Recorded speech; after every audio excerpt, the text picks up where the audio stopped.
আরে তুই যা, ভাবি হয়তো তোর জন্য অপেক্ষা করছে। এদিকটা আমি আর ঈশান ঠিক সামলে নিব। কি ঈশান, তাই তো? ঈশানের ভুরু জোড়ায় কিঞ্চিত ভাঁজ পড়ে। নদীদের বাড়ি তো এখান থেকে বেশি দূরে নয়, একসাথে বের হলে খুব দ্রুতই পৌঁছে যাওয়ার কথা। তারপরেও বিশাল আলাদা যাওয়ার কথা বলছে কেন? মনে মনে সব ভাবলেও মাথা নাড়িয়ে সম্মতি দেয় সে। ঈশানের অনুমতি পেয়ে বিশাল দ্রুত গাড়িতে উঠে বসে। ড্রাইভিং সিটে আগে থেকেই উৎপল বসে আছে। বিশাল বসা মাত্রই সে গাড়ি স্টার্ট দেয়। পেছনে তাদের আরও দুজন বন্ধু বসে আছে। সকলেই বিশালের প্ল্যান মাফিক এগোচ্ছে। উপল বলল, কোথায় যাবো এখন? ডিরেক্ট কাজী অফিস। ওরা পৌঁছে গেছে? হুম।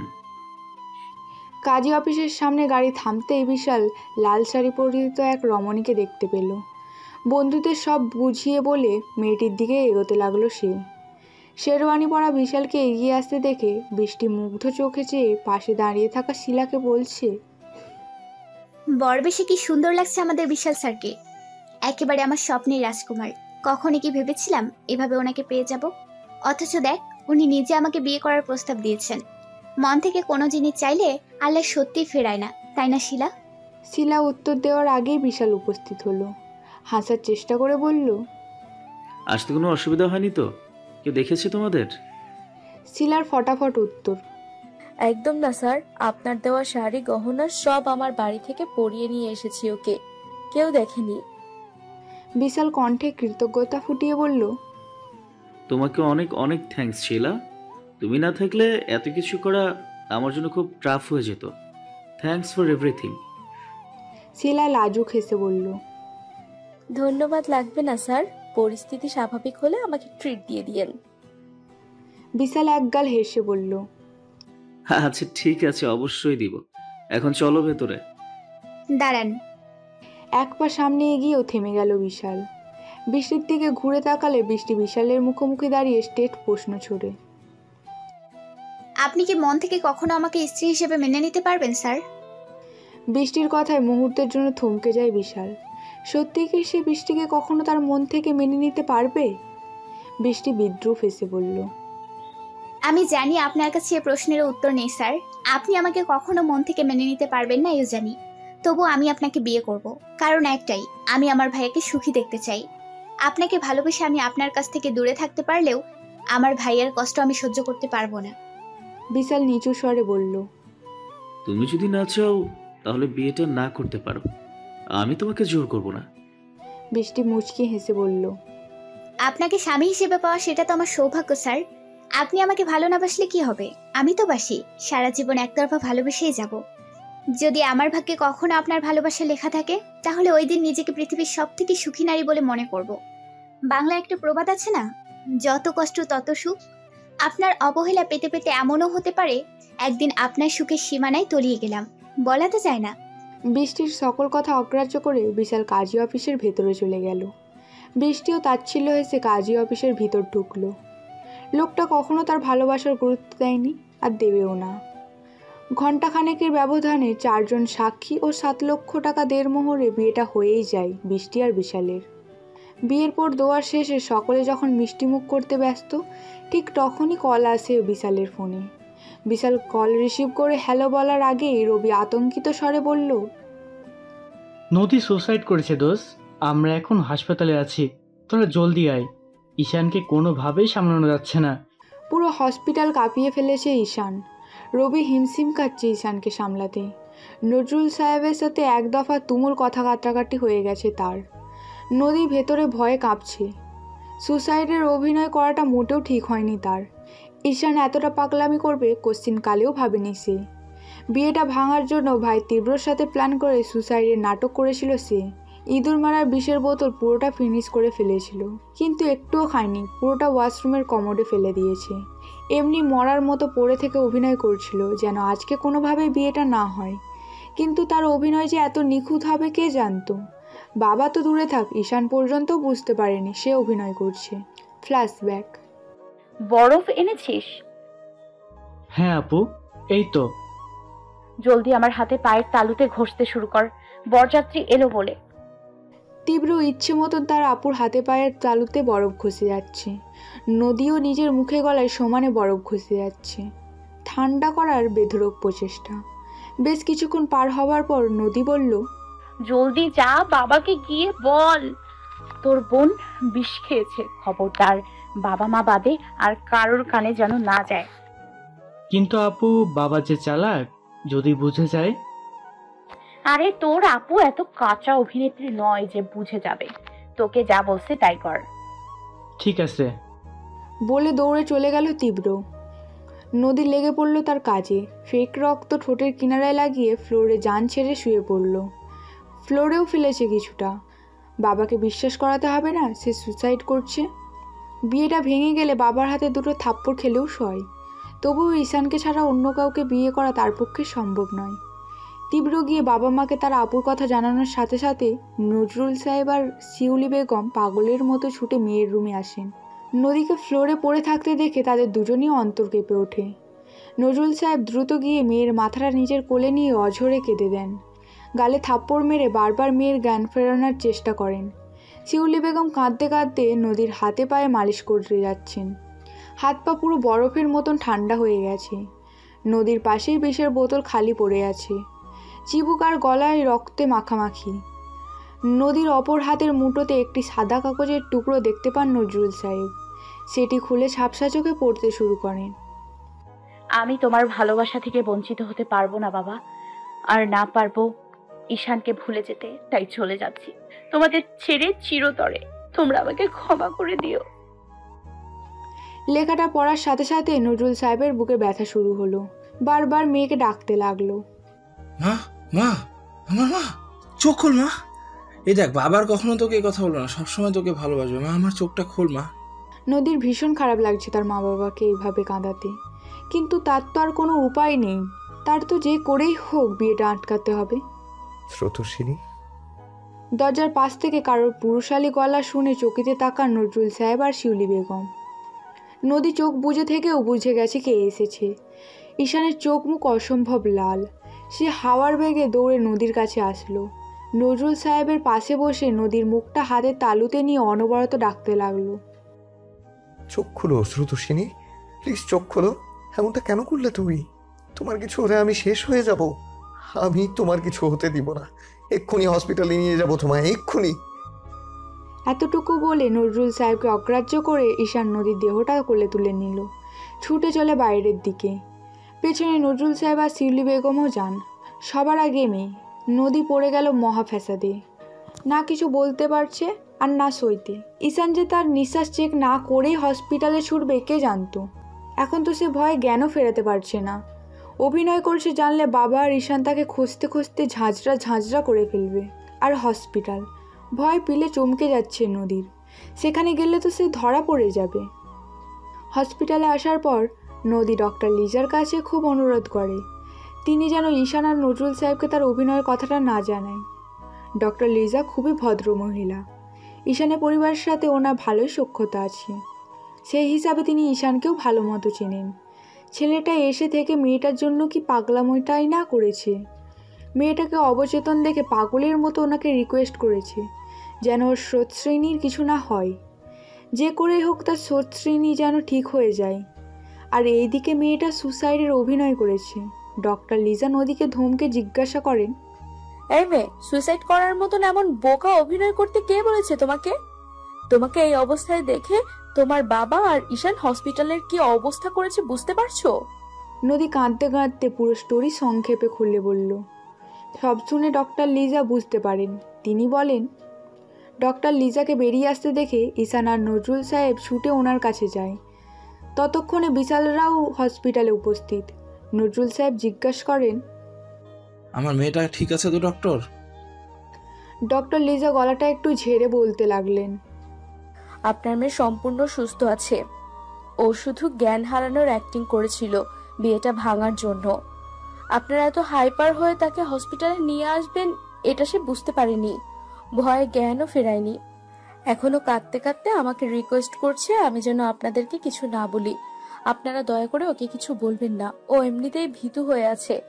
আপনারা ওকে ঠান্ডাভাবে বুঝিয়ে বাড়িতে নিয়ে যান।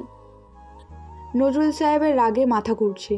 মেয়েটা কয়েক মুহূর্তের জন্য ওনার কলিজা কাঁপিয়ে দিয়েছে। ঈশান নিজেও অবাক ডক্টর লিজার কথা শুনে। এত নিখুঁত অভিনয় তার স্রোতসিনী কী করে করলো? নজরুল সাহেব রাগান্বিত হয়ে কেবিনের দিকে ছুটে গেলেন। নদীকে বেড থেকে টেনে তুলে কষে এক থাপ্পড় মারলেন। নদী কিছু বলতে নিলে একই গালে আবার থাপ্পড় মারলেন। সাথে সাথে নদীর নরম গালে 4 আঙুলের ছাপ বসে যায়। আর একটা দিতে নিলে ঈশান সামনে এসে দাঁড়ায়। নজরুল সাহেব ক্ষিপ্ত কণ্ঠে বলে, সরো সামনে থেকে। ঈশান বিনীত স্বরে বলল, আর মারবেন না আঙ্কেল, প্লিজ। হাত উঠিয়েও নামিয়ে ফেললেন নজরুল সাহেব। নদীর কান্নার বাঁধ মানছে না। হেঁচকি তুললে তুলে কাঁদছে সে। এই প্রথম তার বাবা তার গায়ে হাত তুলেছে। নজরুল সাহেব নম্রভাবেই বললেন, হসপিটাল থেকে বাসায় চলো সকলে। ঈশানকে উদ্দেশ্য করে বলেন, তোমার বাবা মাকে আসতে খবর দাও, আমি কথা বলবো ওনাদের সাথে। আবারও থমথমে অবস্থা নজরুল সাহেবের বাড়িতে। ওই দিনের তুলনায় আজকে ঘরে মানুষজনের অবস্থান বেশি। আয়েশা বেগম এবং আজান চৌধুরীও এসেছেন আজকে। ব্যবসার কাজ শেষ করে আজকেই মাত্র দেশে ফিরেছেন আজান চৌধুরী। এতদিন হয়ে যাওয়া সব কিছু স্ত্রীর কাছ থেকে শুনেছেন তিনি। তিশানও জানিয়েছে তার বাবাকে সবটা। কিন্তু এখানে এসে তিনি বিরাট বড় চমক খেলেন মেয়ে বৃষ্টিকে বধূরূপে দেখে। শুধু আজান চৌধুরী নন, ঘরের সকলেই বৃষ্টিকে বধূরূপে বিশালের পাশে দেখে চমকে গেছে। সকলের চমক কাটাতে বৃষ্টি নিজে আজান চৌধুরীর কাছে গিয়ে নিচু গলায় বলল, আমি বিশালকে বিয়ে করেছি বাবা। আজান চৌধুরী মেজাজ হারালেন। কর্কশ গলায় বললেন, পুণ্যের কাজ করছো, আমাকে বলছো কেন? আমি কে? আমাকে তোমরা ভাই বোন বাবা বলে মানো? যদি মানতে তাহলে এই ধরনের কাণ্ড ঘটাতে না। তোমার এক ভাই তো কাহিনীর কোনো সীমানাই রাখলো না, আমাকে টেনে হিঁচড়ে এখানে এনে ছেড়েছে। বাবা মারা মান ইজ্জতের ফালুদা না করতো, তোমরা সবাই এখন নিজেদের ডিসিশন নিজেরাই নিতে পারো। তাহলে আমাকে ডাকছো কেন? আমাকে দিয়ে কি দরকার তোমাদের? নিজে নিজেই বিয়ে করছো না? নিজে নিজেই স্বামীর বাসায় চলে যাও। বিয়ের আগে যেমন বাবা মায়ের প্রয়োজন পড়েনি, আশা করি এখনো পড়বে না। বৃষ্টি কাঁদছে। বিশাল আজান চৌধুরীর সামনে এসে বলল, আঙ্কেল, আপনি বৃষ্টিকে ভুল বুঝছেন। আজান চৌধুরী বাজখাই গলায় বলেন, তোমার থেকে আমি এটা আশা করিনি বিশাল। তুমি একজন শিক্ষিত মানুষ হয়ে এটা কিভাবে করলে? তোমরা দুইজন দুইজনকে বিয়ে করতে চাও, এটা কি আমাদের জানানো যেত না? আমরা কি না মানতাম? বিশাল মাথা নুইয়ে দাঁড়িয়ে আছে। নজরুল সাহেব গলা ছেড়ে আজান চৌধুরীকে বলতে লাগলেন, যা হওয়ার হয়ে গেছে। ছেলেমেয়েরা যখন নিজেই নিজেদের জীবনসঙ্গী বাছাই করে ফেলে তখন মা বাবার আর কিছু করার থাকে না। আমার মেয়েটার আজকে বিয়ে ছিল, কিন্তু আজকে বিয়ের দিন মেয়েটা যা করলো তার জন্য আমি ভীষণভাবে লজ্জিত।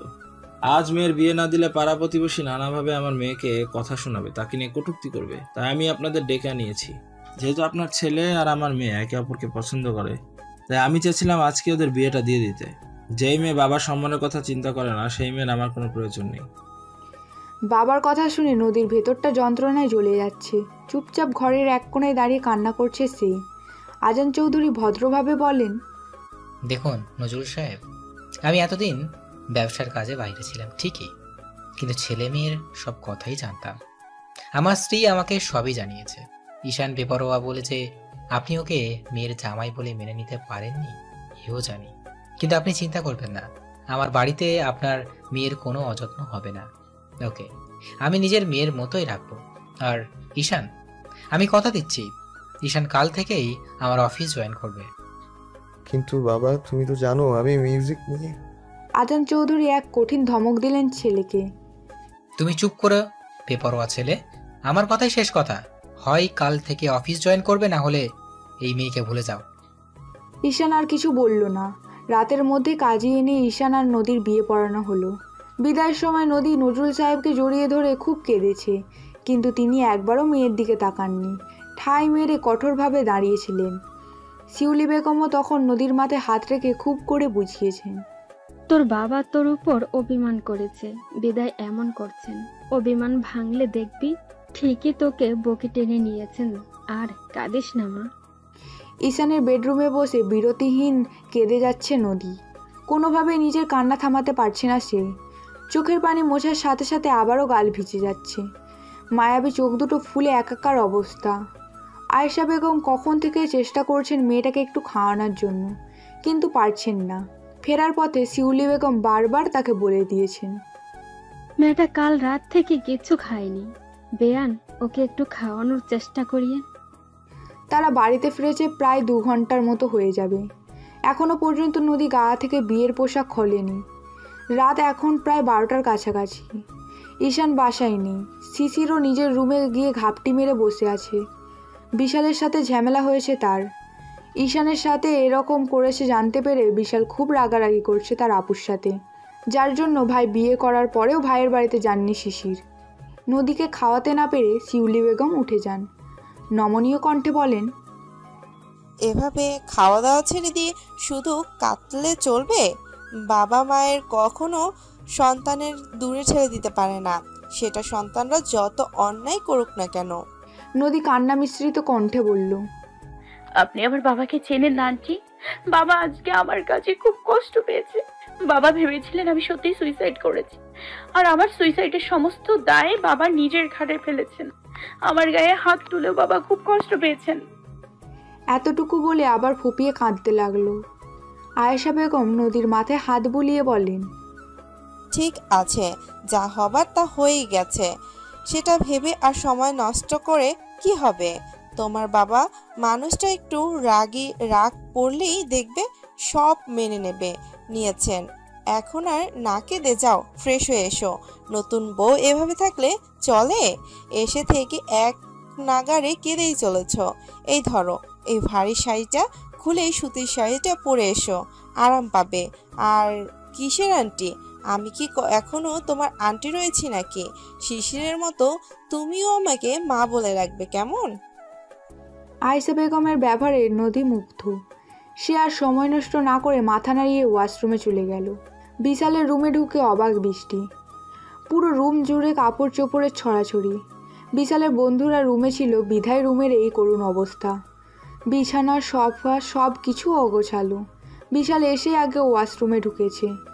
বৃষ্টি শাড়ির আঁচল কোমরে বেঁধে রুম গোছাতে লেগে পড়ল। বিছানাটা ঝেড়ে সবে মাত্র ফ্যানের নিচে বসেছে, অমনি ওয়াশরুমে দরজা খুলে বিশাল বের হলো। পরনে ট্রাউজার আর টি শার্ট। সবে মাত্র শাওয়ার নিয়ে ফেরায় চুল থেকে ফোঁটা ফোঁটা পানি পড়ছে। বৃষ্টি বিশালের দিকে হাঁ করে তাকিয়ে আছে। এভাবে বিশালকে আগে কখনো দেখেনি সে। বিশাল টাওয়াল দিয়ে চুল মুছতে মুছতে বৃষ্টির সামনে এসে বলল, যাও ফ্রেশ হয়ে আসো, তোমাকে খুব টায়ার্ড লাগছে, আমি কিছু খাবার ব্যবস্থা করছি। বৃষ্টিকে কিছু বলতে না দেখে বিশাল বৃষ্টির দিকে তাকালো। দেখলো বৃষ্টি এক দৃষ্টিতে তার দিকেই তাকিয়ে আছে। সে একটু কেসে বৃষ্টির মনোযোগ বিঘ্ন ঘটালো। বৃষ্টি কি করছিল বুঝতে পেরে লজ্জা পেয়ে মাথা নুইয়ে ফেলল। বিশাল দীর্ঘশ্বাস ফেলে বলল, বৃষ্টি ওপর থেকে নিচ মাথা দুলিয়ে ওয়াশরুমের দিকে যেতে নিয়েও পেছন ফেরে। বিশাল এক ভুরু উঁচিয়ে জিজ্ঞেস করলো, কি? বৃষ্টি নিচু গলায় বলল, আমি তো কোনো কাপড় আনিনি, শাওয়ার নিয়ে কি পরবো? বিশাল একটু চিন্তা করে আলমারি থেকে বৃষ্টিকে একটা শাড়ি বের করে দিয়ে বলল, এটা আপুর শাড়ি, আপাতত এটা পরো, আমি কাল তোমার জন্য শপিং করে নিয়ে আসবো। কি কি লাগবে আমাকে একটা লিস্ট করে দিও। বৃষ্টি আচ্ছা বলে শাওয়ারে চলে গেল। এদিকে বিশাল কিচেনে গিয়ে খুঁজতে লাগলো কি রান্না করা যায়। এত রাতে ভাত রেঁধে কাজ নেই বলে পাস্তা বের করলো। পাস্তা সিদ্ধতে বসিয়ে দিয়ে সে ছুরি নিয়ে লেগে পড়লো কাটাকুটির কাজে। বৃষ্টির শাওয়ার নিয়ে বের হতে হতে বিশালের রান্না কমপ্লিট। খাবারটা একটা প্লেটে সাজিয়ে সে চলল রুমের দিকে। রুমে গিয়ে দেখে বৃষ্টি এখনও ওয়াশরুম থেকে বের হয়নি। প্লেটটা সাইড টেবিলে রেখে বিশাল ওয়াশরুমের দরজায় নক করলো। ভারী আওয়াজে বলল, তোমার হয়নি এখনো? আর কতক্ষণ লাগবে? খাবার ঠান্ডা হয়ে যাচ্ছে, জলদি বের হও। বৃষ্টি আওয়াজ দেয়, আর 2 মিনিট স্যার। বৃষ্টি আওয়াজ দিল। বিশাল সামনে এগিয়ে যেতে যেতে বৃষ্টি দরজা খুলে বেরিয়ে আসে। বৃষ্টিকে দেখে কয়েক সেকেন্ডের জন্য থমকে যায় বিশাল। ভেজা চুল, স্নিগ্ধ মুখ, টানা চোখ, গোলাপি ঠোঁট, ঠোঁটের পাশে ছোট্ট তিলটা আজ প্রথম লক্ষ্য করছে বিশাল। শাড়িটা কোনো মতে পেঁচিয়ে রেখেছে। দেখেই বোঝা যাচ্ছে এতক্ষণ শাড়ি পরা নিয়েই অঢেল যুদ্ধ চলছিল ভিতরে, যার জন্য শাড়ি অনেকটাই ভিজে গেছে। বিশাল চোখ ফিরিয়ে নিল। খাবার প্লেটটা হাতে দিয়ে বলল, খেয়ে নাও, এত রাতে অন্য কিছু ম্যানেজ করতে পারিনি। খালাকে বলে দিয়েছি কালকে যেন একটু আগে আগে চলে আসে। বৃষ্টি কোনো কথা না বলেই বিশালের হাত থেকে প্লেটটা নিয়ে খেতে বসে পড়ল। বিয়ের প্রথম রাতে জামাইয়ের হাতে রান্না খাচ্ছে সে। আহা, কি সৌভাগ্য তার। নদী একেবারে শাওয়ার নিয়ে শাড়ি পরে বের হয়েছে। বের হতেই দেখলো আয়েশা বেগম দাঁড়িয়ে আছে। আয়েশা বেগম নদীর পাশে এসে তার হাত ধরে তাকে বিছানায় নিয়ে বসালো। নিজের গলা থেকে চেন খুলে নদীকে পরিয়ে দিল। থুতনিতে হাত রেখে বলল, বাহ, এই শাড়িটাতে তোমাকে বেশ মানিয়েছে তো। লাল শাড়িতে একদম টুকটুকে লাল বউ লাগছে। নদী মাথা নুইয়ে লাজুক হাসে। খানিক লজ্জা লাগছে তার। ঠিক তখনই ঠাস করে দরজা খুলে ঈশান রুমে ঢুকলো। তার সারা শরীর ঘরমাক্ত। নদী আর আয়েশা বেগমের দিকে এক নজর তাকিয়ে টাওয়াল নিয়ে দ্রুত ওয়াশরুমে ঢুকে গেল। আয়েশা বেগম নদীর দিকে তাকিয়ে বলেন, ছেলেটা আজ ভীষণ রেগে আছে। একটু আগে তোমার শ্বশুর মশাইয়ের সাথে রাগারাগি করে এসেছে। সে মিউজিক নিয়ে নিজের ক্যারিয়ার গড়তে চায়, কিন্তু তোমার শ্বশুর মশাই চায় না। তোমার বাবাকে তোমার শ্বশুর কথা দিয়ে এসেছে ঈশান কাল থেকে অফিসে জয়েন করবে, কিন্তু তখন এত মানুষের সামনে ঈশান কিছু বলতে না পারলেও বাড়িতে এসে তুমুল ঝগড়া তুলেছে। এতক্ষণ ধরে বাবা ছেলের মধ্যে কথা কাটাকাটি চলছিল। তিশান বোঝানোর পর থেমেছে। তুমি একটু বুঝিয়ে দেখো মা, ওকে অফিসে পাঠাতে পারো কিনা। আর এখানে আমি তোমার দুজনের খাবার রেখে যাচ্ছি। তোমার মতো ঈশানও আজ সারাদিন কিচ্ছু খায়নি। চিন্তা বাদ দিয়ে নিজেই খেয়ে নিও। এই বলে আয়েশা বেগম চলে যাচ্ছিলেন। মা, হঠাৎ নদী আয়েশা বেগমকে মা বলে ডেকে উঠল। নদীর মুখ থেকে মা ডাক শুনে আয়েশা বেগম মিষ্টি হাসলেন। আবেগে নদী দৌড়ে গিয়ে আয়েশা বেগমকে জড়িয়ে ধরল। চোখের পানি ছেড়ে দিয়ে বলল, আপনি খুব ভালো মা, খুব খুব খুব ভালো। আয়েশা বেগম মুচকি হেসে নদীর মাথায় হাত বুলান। চোখের পানি মুছে দিয়ে বলেন, নদীর কান্নার মাঝেও হেসে দিল। ঈশান ফ্রেশ হয়ে এসে দেখে নদী বিছানায় ঘাপটি মেরে বসে আছে। সে রুমের দরজাটা চাপিয়ে এসে নদীর পাশে বসলো। সূক্ষ্ম কণ্ঠে জিজ্ঞেস করলো, খেয়েছো? নদী কথা বলল না, এমনকি ঈশানের দিকে তাকালোও না। ঈশান নদীর মুখটা ধরে নিজের দিকে ফিরিয়ে বলল, তেজ দেখাচ্ছ আমাকে? নদী তাও কথা বলল না। ঈশান সরু গলায় বলল, খাওনি কেন? এমনি।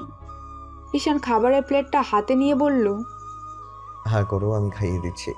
নদী জিদ দেখিয়ে বলে, খাবো না। ঈশান দাঁত চেপে বলল, দেখো স্রোতস্বিনী, এমনিতেই মাথা গরম আছে, আর গরম করো না, চুপচাপ খেয়ে নাও। কেন খাবো? এটা কি আপনার কামাই? এটা আমার বাবা আর ভাইয়ের কামাই। আমি আপনার স্ত্রী, আপনার উপার্জন খাবো। আপনার বাপ ভাইটা কেন খাবো? যেদিন থেকে আপনি অফিস জয়েন করবেন, নিজে উপার্জন করবেন, আমি সেই দিনই এই বাড়িতে খাবো। ঈশান রেগে খাবার প্লেট ছুঁড়ে মারে। পুরো ঘর কাঁপিয়ে গর্জন ছাড়ে। অফিস অফিস অফিস, সবাই শুধু অফিস নিয়েই পড়ে আছে।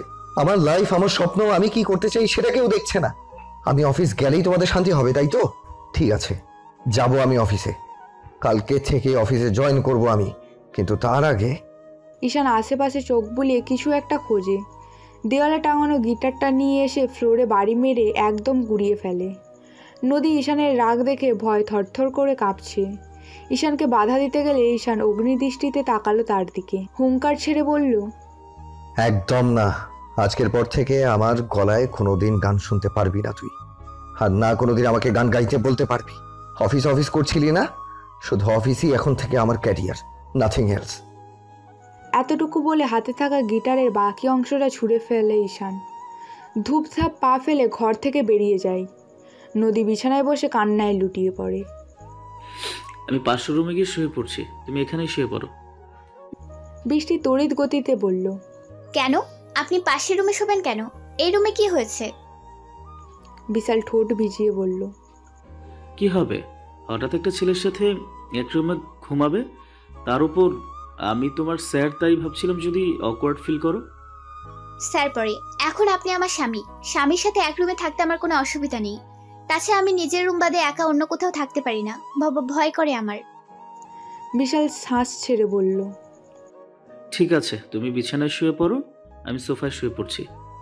বৃষ্টি আবার কাট কাট গলায় প্রশ্ন করল, কেন? এত বড় বিছানা রেখে আপনি সোফায় ঘুমাবেন কেন? আপনার কি নিজের উপর কন্ট্রোল নেই? Shut up! কি আজেবাজে কথা বলছো কখন থেকে? বৃষ্টি বিড়বিড়িয়ে বলল। এসে গেছে আসল রূপে।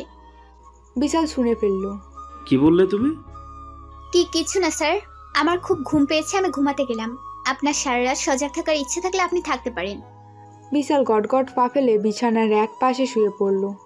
বৃষ্টিও দুষ্টু হেসে ড্রিম লাইট জ্বালিয়ে বিশালের পাশে এসে শুয়ে পড়ল। এবার সেও দেখবে কিভাবে তাকে পাত্তা না দিয়ে থাকে। রাত 3টার পর বাড়ি ফেরে ঈশান। রুমে ঢুকে দেখে নদী ফ্লোরে বসে বিছানায় হাত ভাঁজ করে রেখে তার ওপর মাথা রেখে ঘুমিয়ে আছে। চোখের পানি শুকিয়ে গালের ছাপ পড়ে গেছে। ঈশান ধীর পায়ে হেঁটে নদীর কাছে এগিয়ে যায়। মুখের ওপর থেকে চুলগুলো সরিয়ে গালে আলতো করে ঠোঁট ছোঁয়ায়। খুব সাবধানে নদীর মাথাটা সোজা করে তাকে কোলে তুলে নেয়। আস্তে করে বিছানায় শুইয়ে দিয়ে ললাটে অধর রাখে। নদী একটু নড়ে চড়ে ওঠে। তার চোখের পাপড়িগুলো এখনও ভেজা। ঈশান দরজা বন্ধ করে ঘরের লাইটও অফ করে দেয়।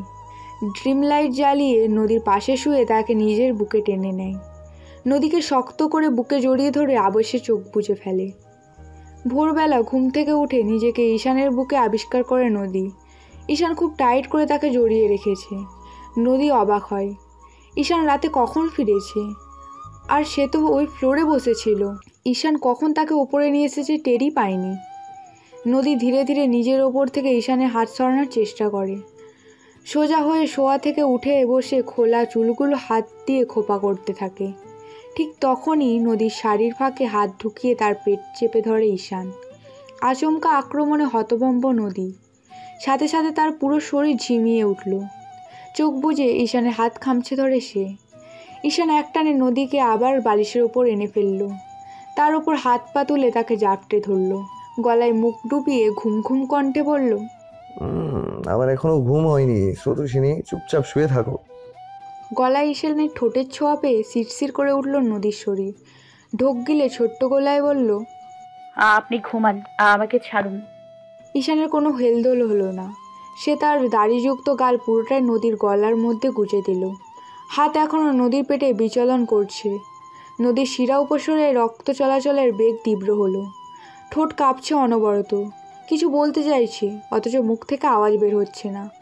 ঈশানের এত কাছাকাছি এর আগে কখনো আসেনি সে। বেশ কিছুক্ষণ যাবৎ এভাবে ঈশানের সাথে লেপ্টে শুয়ে আছে নদী। রিন রিন করে ফোন বেজে চলছে কখন থেকে। ঈশান তখনও নদীকে জাপটে ধরে গভীর ঘুমে আচ্ছন্ন। না ফোন তুলছে আর না তাকে ছাড়ছে। নদীর ঠোঁট ভিজিয়ে ছোট্ট গলায় ঈশানকে ডাকলো, শুনছেন? কখন থেকে আপনার ফোন বেজে যাচ্ছে, উঠে একটু দেখুন না কে ফোন করেছে। ঈশানের কোনো সাড়া পাওয়া গেল না। নদী ডাকার তাগিদা বাড়ালো। ঈশানের পেশিবহুল হাতটাকে ঝাঁকাতে ঝাঁকাতে বলল, ঈশান, ঈশান।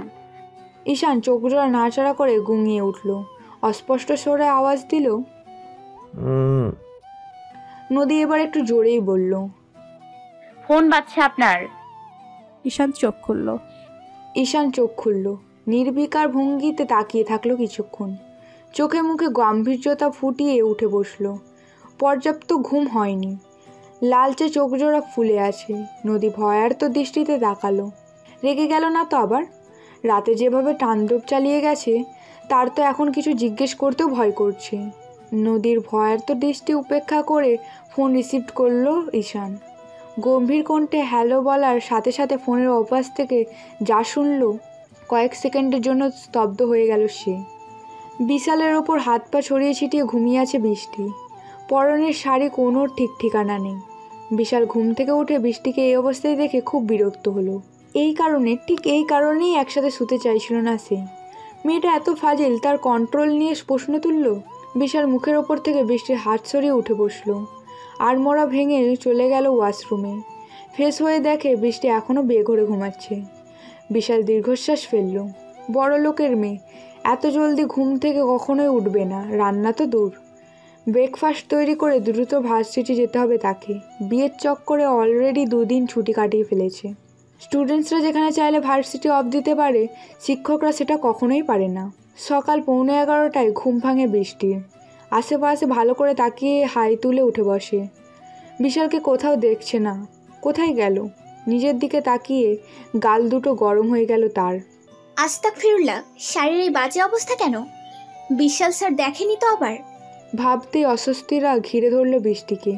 পরক্ষণেই মনকে বুঝ দিল। এভাবে দেখলেই কি, বউকে দেখবে না তো কাকে দেখবে? নিজেকে নিজে সান্ত্বনা দিল, লজ্জা কমল না বৃষ্টির। মনে মনে ভেবে নিল আর কখনো বিশালের সাথে শাড়ি পরে ঘুমাবে না সে। ছি ছি, লজ্জায় একেবারে তন্দুরি হয়ে গেল। বৃষ্টি ফ্রেশ হয়ে এসে ড্রয়িং রুমে ঢুকতেই দেখতে পেল বিশাল খুব সুন্দর করে খাবার টেবিলে ব্রেকফাস্ট সাজিয়ে রেখেছে। সে দ্রুত গিয়ে আহারে বসে পড়ল। বড্ড খিদে পেয়েছে। বিশাল যে তার জন্য এভাবে ব্রেকফাস্ট সাজিয়ে রেখে গেছে এটা বুঝতে অসুবিধা হলো না তার। বৃষ্টির খাওয়ার মাঝে হঠাৎ কলিং বেল বেজে উঠল। সে গিয়ে দরজা খুলতেই দেখতে পেল একজন মাঝবয়সী মহিলা দাঁড়িয়ে আছে। বৃষ্টি সাইড হয়ে মহিলাটিকে ঢুকার জায়গা করে দিল। মহিলাটা ঘরে ঢুকে উৎফুল্ল কণ্ঠে শোনালো, তুমি ওই বুঝি আমাগো সাহেবের বউ? মাশাল্লাহ, সাদের লাহান দেখতে। বৃষ্টি বুঝি একটু লজ্জাই পেল। লজ্জায় মাথা নুইয়ে ফেলল। মহিলাটি আবার বলল, আমি হলাম রাহেলা, তোমাগো বাসায় কাম করি। তোমার জামাই আমার খালা কইয়া ডাহে। তুমিও এখন থেকে তাই কইরো, কেমন? বৃষ্টি আস্তে করে মাথা দোলালো। রাহেলা বৃষ্টির হাতের দিকে তাকিয়ে খেয়াল করলো সে এঁটো হাতে দাঁড়িয়ে আছে। পরক্ষণে ওনার কণ্ঠে বিচলিত শোনা গেল, এ কি, তুমি খাইতেছিলা? চিন্তাটা করছো? কথার ফাঁকে বুঝবারই পারি নাই। জলদি যাও, খাইয়া নাও। খাওয়া ধুইয়া উঠবার লাগে না। বৃষ্টি মাথা নাড়িয়ে ধীর কণ্ঠে বলল, আপনি আসুন খালা। চোখের পানি মুছতে মুছতে হসপিটালের করিডোর দিয়ে ছুটে চলেছে নদী। সকালে ঈশানের ফোনে কল করেছিল শিউলি বেগম। জানিয়েছে নদীর বাবা গতকাল রাতে হার্ট অ্যাটাক করেছে। শোনা মাত্রই কান্নায় ভেঙে পড়েছিল সে। তৎক্ষণাৎ ফ্রেশ হয়ে বেরিয়ে পড়েছিল তার হসপিটালের উদ্দেশ্যে। নজরুল সাহেবের কেবিনে ঢুকে বাবাকে জড়িয়ে হাউমাউ করে কেঁদে দিল নদী। নজরুল সাহেব আলতো করে মেয়ের মাথায় হাত রাখলেন। ধীর কণ্ঠে বললেন, আমি ঠিক আছি মা। বাবার গলা শুনে নদীর কান্নার বেগ আরও বেড়ে গেল। কিছুতেই নিজের কান্না থামাতে পারছে না সে। নজরুল সাহেব পাশে দাঁড়িয়ে থাকা শিউলি বেগমকে উদ্দেশ্য করে তীক্ষ্ণ কণ্ঠে বলেন, বলতে নিষেধ করেছিলাম না তোমায়? শিউলি বেগম কাট কাট গলায় উত্তর দেন, বলবো না তো কি করব? আপনার মেয়ে আমার আস্ত রাখতো না বললে? তাও আমি সকালে বলেছি, নির্জন বলেছে বলতে। ঠিক তখনই ঈশান কেবিনে ঢুকে। পাশেই তীব্র আর নির্জন। নির্জন হচ্ছে নদীদের প্রতিবেশী। বয়সে ঈশানের ছোট হবে, কিন্তু নদীর বড়। তীব্রর থেকে শুনেছে কাল রাত থেকে ছেলেটা খেটে চলেছে। এতক্ষণ ধরে নির্জনের সাথে কথা বলছিল ঈশান। নদীর কান্নার রেস কিছুটা কমেছে। নাক টেনে শিউলি বেগমকে বলছে, একদম ঠিক করনি তোমরা আমাকে না জানিয়ে। যদি বাবার কিছু হয়ে যেত? শিউলি বেগম তিক্ত কণ্ঠে জবাব দেন, হয়ে গেলে কি হতো? আমি আর তোর ভাই পথে বসতাম, মানুষের লাঠি ঝাঁটা খেতাম। তোর বাপকে বলে দে খাওয়া দাওয়া কমিয়ে শুধু তোকে নিয়ে টেনশন করতে। ভাগ্যেস নির্জন ছিল, সেই জন্যই তো বুকে ব্যথা ওঠার সাথে সাথে হসপিটালে নিয়ে আসতে পেরেছি। ডক্টরের শরণাপন্ন হতে পেরেছি। ভাগ্য ভালো দেখে এই যাত্রায় বেঁচে গেছে, তেমন কোনো ক্ষতি হয়নি। এবার 4-5 দিন শুয়ে বসে ফিনালের গন্ধ শুকুক।